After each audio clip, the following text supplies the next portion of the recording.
ಏನಂದ್ರೆ ಈಗ ಭಾರತ್ ಎಕ್ಸ್ ಅಂತ ಅದು ಒಂದು ಇದಿತ್ತು IPO ನನಗೆ ಸಿಕ್ಕಿತ್ತು.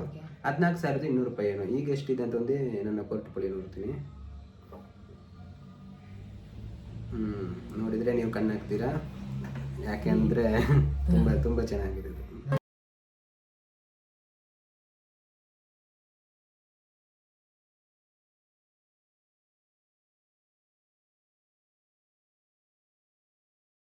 ಹಾಯ್, ನಮಸ್ತೆ ಎಲ್ರಿಗೂ. ವೆಲ್ಕಮ್ ಬ್ಯಾಕ್ ಟು ಪಾರ್ಕ್ ಕುಟುಂಬ. ಇವತ್ತು ನಾವು IPO ಬಗ್ಗೆ ಮಾತಾಡುವ. IPO ಅಂದರೆ ಏನು, ಎಷ್ಟೋ ಜನಕ್ಕೆ ಅದರ ಬಗ್ಗೆ ಗೊತ್ತಿರಲ್ಲ. ಸೊ ಅದರ ಬಗ್ಗೆ ತಿಳ್ಕೊಳ್ಳುವ. ಹಾಗೆ ಇವತ್ತು IPO ಲಿಸ್ಟಿಂಗ್ ಆಗಿದೆ, ಟ್ರಾವೆಲ್ ಫುಡ್ ಅಂತ. ಅದು ಇವಾಗ ಮೈನಸಲ್ಲಿದೆ. ಸೊ ಎಷ್ಟೋ ಜನಕ್ಕೆ ಅದರ ಬಗ್ಗೆ ಗೊತ್ತಿರಲ್ಲ. ಅದು ಇವತ್ತು ಸೇಲ್ ಮಾಡಿ ಸ್ವಲ್ಪ ಬಂದ ಕೂಡಲೇ ನಾವು ಸೇಲ್ ಮಾಡೋದಾ, ಇನ್ನು ಅದರಲ್ಲಿ ನಷ್ಟ ಆಗ್ಬೋದಾ, ಇದರ ಬಗ್ಗೆ ಅಂದ್ಕೊಳ್ತಾರೆ. ಯಾರೋ ಹೇಳ್ತಾರೆ ಅದು ಚೆನ್ನಾಗಿಲ್ಲ ಅಂತ. ಸೊ ಅದರ ಬಗ್ಗೆ ನೋಡ್ಕೊಳ್ಳುವ. ಕಂಪ್ನಿ ಯಾವ ಥರ ಇದೆ, ಅದು 1 ಇಯರ್ ತನಕ ಇಟ್ಕೋಬೋದಾ, ಇಲ್ಲಾಂದರೆ 2-3 ಡೇಸಲ್ಲಿ ಅದು ಸ್ವಲ್ಪ ಬರ್ಬೋದಾ, ಇದರ ಬಗ್ಗೆ ಕೇಳ್ಕೊಳ್ವಾ. ಇವಾಗ ನನ್ನ ಜೊತೆ ನನ್ನ ಹಸ್ಬೆಂಡು ಮಿಸ್ಟರ್ ಪ್ರವೀಣ್ ಚಂದ್ರ ಪುತ್ತೂರು ಇದ್ದಾರೆ. ಸೊ ಅವರು ಅದರ ಬಗ್ಗೆ ಹೇಳ್ತಾರೆ. IPO ಅಂದರೆ ಯಾವ ಥರ, ಎಷ್ಟೋ ಜನಕ್ಕೆ ಗೊತ್ತಿರಲ್ಲ. ಅದರ ಬಗ್ಗೆ ಡೀಟೇಲ್ ಆಗಿ ಅವರು ಹೇಳ್ತಾರೆ. IPO ಅಂದರೆ ಇನಿಷಿಯಲ್ ಪಬ್ಲಿಕ್ ಆಫರ್ ಅಂತಾರೆ, ಆರಂಭಿಕ ಶೇರ್ ವಿತರಣೆ. ನಿಮಗೆ ಇವತ್ತೊಂದು ಟ್ರಾವೆಲ್ ಫುಡ್ ಸರ್ವಿಸ್ ಅಂತ ಸಿಕ್ಕಲ್ಲ, ಅದು ಏನಂದರೆ TFS ಅಂತಾರೆ. TFS travel food services. ಅದು OFS ಶೇರ್ ಅಂದರೆ ಆಫರ್ ಫಾರ್ ಸೇಲ್ ಅಂತಾರೆ. ಕಂಪನಿಯಲ್ಲಿ ಆಲ್ರೆಡಿ ಯಾರೋ ಪ್ರವರ್ತಕರಲ್ಲಿ ಒಂದಿಷ್ಟು ಶೇರ್ ಇರುತ್ತೆ, ಅವರು ಅದನ್ನು ಸೇಲ್ ಮಾಡೋಕ್ಕೆ ಒಂದು ದೊಡ್ಡ ಅಮೌಂಟ್ ಆಗಿರುತ್ತೆ. ಆ ಶೇರನ್ನು ಸೇಲ್ ಮಾಡುವಾಗ ಅವರು ಈ ಥರ IPO ಮೂಲಕ ಜನರಿಗೆ ಪರ್ಚೇಸ್ ಮಾಡುವಂಥ ಒಂದು ಆಪ್ಷನ್ ಇಟ್ಟಿದ್ದಾರೆ. ನಿಮಗೆ TFS ಶೇರ್ ಸಿಕ್ತು, ಬಟ್ ಅದು ಮೈನಸಲ್ಲಿದೆ. ಅದು ಇವತ್ತು ಬೆಳಿಗ್ಗೆ 2% ಪ್ರೀಮಿಯಮ್ ಅಲ್ಲಿ NSI ಮತ್ತು BSI ಅಲ್ಲಿ ಇಷ್ಟ ಆಗಿದೆ. ಆದರೆ ಅದು ಆಮೇಲೆ ಏನಂದ್ರೆ ಸ್ವಲ್ಪ ಜನ 2% ಸಿಕ್ಕಿದ್ರು ಸಾಕಂತ ಸೆಲ್ ಮಾಡಿದ್ದಾರೆ. ಏನಾಗಿದೆ ಅಂದ್ರೆ ಡೌನ್ ಆಗಿದೆ, ಈಗ ಮೈನಸ್ ಅಲ್ಲಿ ಇದೆ. ಇನ್ನು ನಾಳೆನೂ ಅದು ಮೈನಸ್ ಮುಂದುವರಿಬಹುದು. ಅಥವಾ ಒಂದಿಷ್ಟು ಜನ ಶೇರು ಪರ್ಚೇಸ್ ಮಾಡುವವರು ಇರ್ತಾರೆ. ಸ್ಟಾಕ್ ಈಗ NSI BSI ಇಂದ ಡೈರೆಕ್ಟ್ ಆಗಿ ಒಂದಿಷ್ಟು NFS ಶೇರು ಬೈ ಮಾಡಿದ್ರೆ ಸ್ವಲ್ಪ ಪ್ಲಸ್ ಆಗ್ಬೋದು ಇನ್ನು ಕೂಡ. ಅಂದ್ರೆ ನಾವು ಯಾವ ತರ ನೋಡುದು, ನಮಗೆ ಪ್ಲಸ್ ಆಯ್ತು ಮೈನಸ್ ಆಗುತ್ತೆ ಅಂತ ಇಲ್ಲ. ನೀವು ನಾಳೆ ನಿಮ್ಮ ಇದರಲ್ಲಿ ಕ್ಯಾಂಡಲ್ ಅಲ್ಲಿ ನೋಡಿದ್ರೆ ಅದು ಪ್ಲಸ್ ಅಲ್ಲಿ ಇರ್ಬೋದು, ಅಥವಾ ಇನ್ನು ಅದು ಗೊತ್ತಾಗುತ್ತೆ ಎಷ್ಟು ಶೇರ್ ಬೈ ಮಾಡಿದ್ದಾರೆ ಅಂತ. ಬಟ್ ಅದು ನಾಳೆನೆ ಏನೋ ಇಂಪ್ರೂವ್ ಆಗುತ್ತೆ ಅಂತ ಹೇಳಕ್ಕಾಗಲ್ಲ. ಇನ್ನೊಂದಿಷ್ಟು ಟೈಮ್ ಇಟ್ಕೋಬಹುದು. 1 ವಾರ ಆಗ್ಬೋದು, 2 ವಾರ ಆಗ್ಬೋದು, ಅಥವಾ ಇನ್ನು ನೆಕ್ಸ್ಟ್ ಇವೆಂಟ್ ಅವ್ರದ್ದು ಯಾವಾಗ ಬರುತ್ತೆ, ಅವರ ಮಾರ್ಕೆಟ್ ರಿಪೋರ್ಟ್ ಬರುತ್ತೆ, ಆ ಟೈಮಲ್ಲೂ ಸ್ವಲ್ಪ ಇಂಪ್ರೂವ್ ಆಗ್ಬೋದು. ಅದು 1 ವರ್ಷ ತನಕ ಇಟ್ಟರೆ ಅದಕ್ಕಿಂತ ಜಾಸ್ತಿ ಬರ್ಬೋದಾ? ಅದು ಲಾಂಗ್ ಟೈಮ್ ಅಂತೀವಿ. ಲಾಂಗ್ ಟರ್ಮ್ ಮತ್ತು ಇದು ಶಾರ್ಟ್ ಟರ್ಮ್. ನೀವು ಬೇಗ ಏನೋ ಒಂದಿಷ್ಟು 10% ಜಾಸ್ತಿ ಆಯಿತು ಅಂದ್ಕೊಂಡ್ರೆ ನೀವು ಅದನ್ನು ಸೇಲ್ ಮಾಡಿ ಬಿಡ್ತೀರಾ. ಅದು ಶಾರ್ಟ್ ಟರ್ಮ್ ಆಗಿಬಿಡ್ತೀವಿ. 1 ವರ್ಷ ಆದ ನಂತರ ಇನ್ನು ಕಂಪನಿಯ ಟರ್ನ್ ಓವರ್, ಅದರ ವ್ಯವಹಾರ ಯಾವ ಥರ ಇದೆ ಅಂತ ನೋಡಿಕೊಂಡ್ರೆ ಆಮೇಲೆ ಶೇರ್ ಮಾಡ್ಕೋಬಹುದು. ಓಕೆ, ಅದಕ್ಕೆ ಈಗ ನಾವು ಸೇಲ್ ಮಾಡಿದಾಗ ಅದು ಟ್ಯಾಕ್ಸ್ ಬರುತ್ತಲ್ಲ. ಸೊ 1 ವರ್ಷದ ನಂತರ ಮಾಡಿದ್ರೆ ಅವಾಗ ಟ್ಯಾಕ್ಸ್ ಏನಾದರೂ ಇರಲ್ವಾ? ಟ್ಯಾಕ್ಸ್ ಫ್ರೀ ಆ ಥರ? ಟ್ಯಾಕ್ಸ್ ಫ್ರೀ ಅಂತ ಇಲ್ಲ. ಒಂದು ಈಗ ಏನದು ತಾತ್ಕಾಲಿಕವಾಗಿ ಮಾರಿದ್ರೆ ಜಾಸ್ತಿ ಇರುತ್ತೆ, 18% ಅಥವಾ ಏನದು ಆ ಥರ ಇರುತ್ತೆ. 1 ವರ್ಷ ಟರ್ಮ್, ಲಾಂಗ್ ಟರ್ಮ್ ಅಂತ ಅದು ಕನ್ಸಿಡರ್ ಆಗುತ್ತೆ. ಅದಕ್ಕೆ ಒಂದು 8% 10% ಅಂತ ಅದು ಸ್ವಲ್ಪ ಸ್ಟಡಿ ಮಾಡ್ಕೊಳ್ಳಿ. ಆ ಥರ ಇರುತ್ತೆ. ಈಗ ಟ್ರಾವೆಲ್ ಫುಡ್ ಸರ್ವಿಸ್ ಬಗ್ಗೆ ಹೇಳ್ಬೇಕಾದ್ರೆ ಇದೊಂದು ಒಳ್ಳೆ ಕಂಪನಿನೇ. TFS ಅಂದರೆ ಅದು ವಿಮಾನ ನಿಲ್ದಾಣಗಳಲ್ಲಿ ಲಾಂಜ್ ಮತ್ತು QSR ಅಂತ ಏನೋ ಇರುತ್ತೆ, ಕ್ವಿಕ್ ರೆಸ್ಟೋರೆಂಟ್ಗಳಿರ್ತವೆ. ಈಗ ನೀವು ಮೆಜೆಸ್ಟಿಕ್ಗೆ ಹೋದ್ರೆ ಅಲ್ಲೊಂದಿಷ್ಟು ಇರುತ್ತೆ, ರೈಲ್ವೆ ನಿಲ್ದಾಣಗಳಲ್ಲಿ ಒಂದಿಷ್ಟು ಬೂತ್ಗಳಿರ್ತವೆ ಫುಡ್ಡು. ಅದೇ ಥರ ವಿಮಾನ ನಿಲ್ದಾಣಗಳಿಗೆ ಲಾಂಜ್ ಮತ್ತು ಈ QSR ಅಂತೀವಿ, ಒಂದು ಕ್ವಿಕ್ ರೆಸ್ಟೋರೆಂಟ್ಗಳಿರ್ತಾವಲ್ಲ, ಅಂಥ ರೆಸ್ಟೋರೆಂಟ್ಗಳನ್ನು ಇದು ಸರ್ವಿಸ್ ನೀಡ್ತಾ ಇದೆ. ಈ ಕಂಪ್ನಿ ಟರ್ನ್ ಓವರ್ ಚೆನ್ನಾಗಿದೆ, ಡೆಫ್ಟ್ ಫ್ರೀ ಇದೆ, ಅಂದರೆ ಸಾಲ ಎಲ್ಲ ಜಾಸ್ತಿ ಇಲ್ಲ. ಒಳ್ಳೆ ಕಂಪ್ನಿ ಅಂತ ಎಲ್ಲರೂ ಈಗ ಷೇರು ತಜ್ಞರೆಲ್ಲ, ಈಗ ನೀವು ಎಕನಾಮಿಕ್ ಟೈಮ್ಸ್ ಓದ್ಬೋದು, ದಿ ಮಿಂಟ್ ಓದ್ಬೋದು, ಆ ಥರ ಸ್ಟಡಿ ಮಾಡ್ಕೊಂಡು ಅಪ್ಲೈ ಮಾಡಬೇಕು. ಆ್ಯಕ್ಚುಲಿ ಎಲ್ಲೋ GMP ಜಾಸ್ತಿ ಇದೆ ಅಪ್ಲೈ ಮಾಡೋದು, GMP ಕಡಿಮೆ ಇದೆ ಅಂದರೆ GMP ಅನ್ನೋದು ಆ್ಯಕ್ಚುಲಿ ನಿಜವಾದ ಸೂಚಕ ಅಲ್ಲ.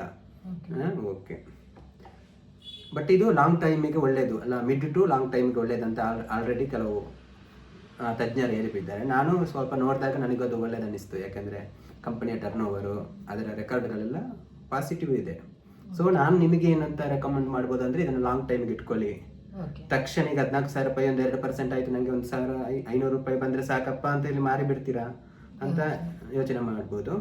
ಸ್ವಲ್ಪ ವೆಯ್ಟ್ ಮಾಡೋದು ಒಳ್ಳೇದಂತ ನನ್ನ ಅನಿಸಿಕೆ.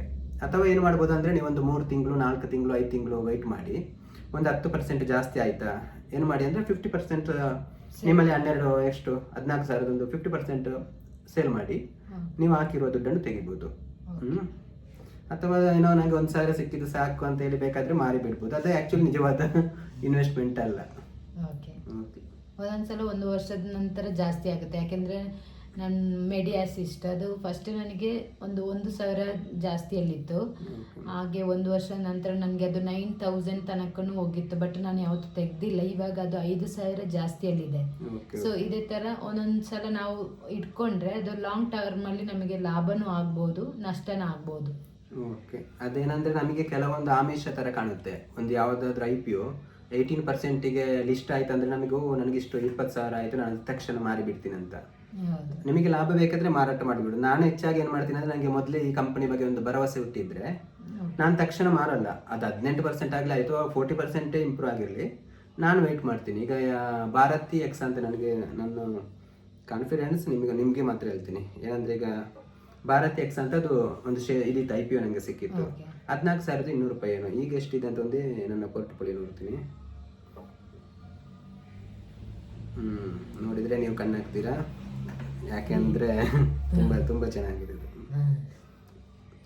ಭಾರತಿ ಎಕ್ಸ್. ಅದು 30,000 ಪ್ಲಸ್ ಇದೆ. ಈಗ 14,000 15,000 ಇನ್ವೆಸ್ಟ್ ಮಾಡಿದ್ದು ಪ್ಲಸ್ 30 ಸಮಥಿಂಗ್ ಇದೆ. ಅಂದ್ರೆ ನನಗೆ 42,000 ಈಗ ಟೋಟಲ್ ಅಮೌಂಟ್ ಆಗಿದೆ.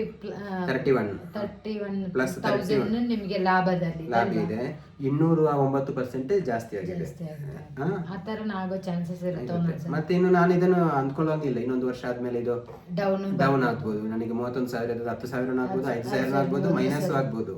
ಸ್ಟಾಕ್ ಮಾರ್ಕೆಟ್ ತುಂಬಾ ಚಂಚಲ ಏನೋ ಇರುತ್ತೆ, ಗೊತ್ತಾಯ್ತಲ್ಲ. ಅದು ನೋಡ್ಕೊಂಡು ಅದರಲ್ಲಿ ಅಪ್ಲೈ ಮಾಡಬೇಕು. ಹಾಗೆ ನಾವು ಅದರ ಬಗ್ಗೆ ತಿಳ್ಕೊಂಡು ಮಾಡಿದ್ರೆ ಅಲ್ಲೂ ಎಷ್ಟೋ ಜನ ಸಕ್ಸಸ್ ಆಗಿದ್ದವರು ಇದ್ದಾರೆ. ಈಗ ಇನ್ನೊಂದು ನಾನು ಉದಾಹರಣೆ ಕೊಡ್ತೀನಿ. ಅದಕ್ಕೆ ಮುಕ್ಕ ಅಂತ, ಇದು ನಮ್ಮ ದಕ್ಷಿಣ ಕನ್ನಡನ ಉಡುಪಿನ ಮಿಡ್ಲಲ್ಲಿ ಇರುವ ಒಂದು protein company, fish protein company. ಇದು ನನಗೆ ಸಿಕ್ಕಿತ್ತು. ಅಂದರೆ ಈಗ ಎಷ್ಟು ಜಾಸ್ತಿ ಇದೆ ಅಂದರೆ 14,980 ಅದರ IPO ರೇಟ್. ಈಗ 15,825 ಇದೆ. ಅಂದರೆ ಅಷ್ಟೇ, ಒಂದು ಟೈಮಲ್ಲಿ ಇದು 12,000 ಪ್ಲಸ್ ಆಗಿತ್ತು. ತುಂಬ ಜನ ಸೇಲ್ ಮಾಡಿಬಿಟ್ರು. ನಾನು ಯಾಕೋ ನಮ್ಮ ಊರಿಂದು, ನಮ್ಮ ಕರ್ನಾಟಕದ ಅಂದ್ಕೊಂಡು ಇಟ್ಕೊಂಡಿದ್ದೀನಿ. ಪ್ರೋಟೀನ್ ಬಿಸ್ನೆಸ್ ಕಂಪನಿದು ಒಳ್ಳೇದಾಗ್ಬೋದು ಅಂತ. ಅಂದರೆ ಈಗ ನನಗೆ ಅದು 12,000ಕ್ಕೆ ಆ ಟೈಮಲ್ಲಿ ಮಾರಿದ್ರೆ ನನಗೆ 12,000 ಲಾಭ ಸಿಗ್ತಿತ್ತು. ಈಗ ಮತ್ತೆ 100 ರೂಪಾಯಿ 1,000 ರೂಪಾಯಿನೂ ಇಲ್ಲ ಲಾಭ ನೋಡಿ. ಬಟ್ ಇನ್ನೂ ಒಂದು 5 ವರ್ಷ 4 ವರ್ಷ ನಾನು ಇದೇ ಥರ ವೆಯ್ಟ್ ಮಾಡಿದರೆ, ಈ ಕಂಪನಿಯ ಗ್ರೋತ್ ಚೆನ್ನಾಗಿದ್ರೆ ಜಾಸ್ತಿ ಆಗ್ಬೋದು. ಮತ್ತೆ ಇದು ಹೇಳೋಕ್ಕಾಗಲ್ಲ, ಸ್ಟಾಕ್ ಮಾರ್ಕೆಟ್. ಮತ್ತೆ ಸ್ಟಾಕ್ ಮಾರ್ಕೆಟ್ ತುಂಬ ಚಂಚಲ ಆಗಿರುತ್ತೆ, ವೋಲ್ಟೈಲ್. ಸೊ ಸ್ವಲ್ಪ ಎಚ್ಚರಿಕೆಯಿಂದ ಇರಬೇಕು. ಬಟ್ ನಿಮಗೀಗ ತಕ್ಷಣಕ್ಕೆ ಹಣ ಮಾಡುವ ಒಂದು ದೊಡ್ಡ ಗುಂಪು ಇದೆ ಈಗ IPO ವಿಷಯಗಳಲ್ಲಿ. ಅವರಿಗೆ ಜಾಸ್ತಿ ಸ್ಟಡಿ ಇರೋಲ್ಲ, ಅಧ್ಯಯನ ಮಾಡಬೇಕು. ಹಣ ಬಂದ್ರೆ ಆಯ್ತು, ತಿಂಗಳಿಗೊಂದು IPO ಇಲ್ಲದ್ರೆ ವಾರಕ್ಕೊಂದು IPO ಸಿಕ್ಕಿದ್ರೆ ಅದರಲ್ಲಿ ಒಂದು 5,000 ಜಾಸ್ತಿ ಬಂದ್ರು, 1,000 ಜಾಸ್ತಿ ಬಂದ್ರು, ದಿನಕ್ಕೆ ಇಷ್ಟ ಅಂತ ಆಗುತ್ತೆ ಅಂತ ಒಬ್ರು ಆ ತರ ಅಪ್ಲೈ ಮಾಡ್ತಾರೆ. ಒಂದು IPO 2 IPO ಸಿಕ್ಕರೆ ತಿಂಗಳಿಗೆ ಒಂದು 10,000 ರೂಪಾಯಿ ಅದರಲ್ಲಿ ದುಡಿಬಹುದು ಅಂತ ಅಂದ್ಕೊಂಡು. ಕೆಲವೊಮ್ಮೆ ಏನಂದ್ರೆ ಸ್ವಲ್ಪ ಎಚ್ಚರಿಕೆ, ಅದೇ ಎಕ್ಸ್ಪೀರಿಯನ್ಸ್ ಆಗುತ್ತೆ. ಕಲ್ಕೊಂಡು ಕೆಲವು ಮೈನಸ್ ಆಗಿ ಮತ್ತೆ ಪ್ಲಸ್ ಆಗಂತ ತುಂಬಾ ಜನ ಬೇಜಾರು ಮಾಡಿದವರು ಇದ್ದಾರೆ. ಅದು ಕಂಪನಿಯ ಬಗ್ಗೆ ಸ್ವಲ್ಪ ಸ್ಟಡಿ ಮಾಡೋದು ಒಳ್ಳೇದು. ಇಷ್ಟು. ಸೊ ಇವತ್ತಿಗೆ ನಾನು ಈ ವಿಡಿಯೋ ಏನು ಮಾಡ್ತೀನಿ. ಸೊ ಎಷ್ಟೋ ಜನಕ್ಕೆ ಹೆಲ್ಪ್ ಆಗಿರ್ಬೋದು. IPO ಬಗ್ಗೆ ಗೊತ್ತಿರಲ್ಲ, ಎಷ್ಟೋ ಜನ ಅಪ್ಲೈ ಮಾಡಿರ್ತಾರೆ, ಬಟ್ ಅವರಿಗೆ ಯಾವ ಥರ ಅದನ್ನು ಯೂಸ್ ಮಾಡ್ಕೋಬೇಕಂತನೂ ಗೊತ್ತಿರಲ್ಲ. ಸೊ ನೀವು ತುಂಬ ಚೆನ್ನಾಗಿ ಹೇಳಿಕೊಟ್ರಿ, ಯಾವ ಥರ ಒಂದು IPO ಅಂದರೆ ಯಾವ ಥರ ಇರುತ್ತೆ, ಅದು ಯಾವ ಥರ ನಾವು ಅಪ್ಲೈ ಮಾಡ್ಬೋದು, ಯಾವ ಥರ ನಾವು ಯೂಸ್ ಮಾಡ್ಕೋಬೇಕು, ಅದರ ಬೆನಿಫಿಟ್ ಎಲ್ಲ ಹೇಳಿದ್ದೀರಾ. ಸೊ ಇಲ್ಲಿಗೆ ನಾನು ಈ ವಿಡಿಯೋ ಏನು ಮಾಡ್ತಿದ್ದೀನಿ. ತುಂಬಾ ಥ್ಯಾಂಕ್ಸ್ ಸರ್. ಮುಖ್ಯವಾಗಿ ಏನಂದ್ರೆ ನಮ್ದು karnatakabest.com ಅಂತ ಒಂದು ವೆಬ್ಸೈಟ್ ಇದೆ, ಅಲ್ಲಿ ಕನ್ನಡದಲ್ಲಿ ಮಾಹಿತಿ ನೀಡ್ತಾ ಇದೀವಿ, ತಪ್ಪದೆ ಅದನ್ನು ಓದಿ. ಇವರ ವೆಬ್ಸೈಟಲ್ಲಿ ನಿಮಗೆ ಚೆನ್ನಾಗಿ ಅವರ IPO ಬಗ್ಗೆ ಎಲ್ಲ ತುಂಬ ಡೀಟೇಲ್ ಆಗಿ ಎಕ್ಸ್ಪ್ಲೈನ್ ಮಾಡಿದ್ದಾರೆ. ನಿಮಗೆ ಬೇಕಾದ್ರೆ ಲಿಂಕ್ ಕೊಟ್ಟಿರ್ತೀನಿ, ನೀವು ಅದಕ್ಕೆ ಹೋಗಿ ನೋಡ್ಬೋದು ಯಾವ ಥರ IPO ಅಪ್ಲೈ ಮಾಡೋದು, ಅದು ಫುಲ್ ಡೀಟೇಲ್ ಇದೆ. ಸೊ ಇಲ್ಲಿಗೆ ಈ ವಿಡಿಯೋ ಎಂಡ್ ಮಾಡ್ತಿದ್ದೀನಿ. ಬಾಯ್, ಟೇಕ್ ಕೇರ್. ಧನ್ಯವಾದ.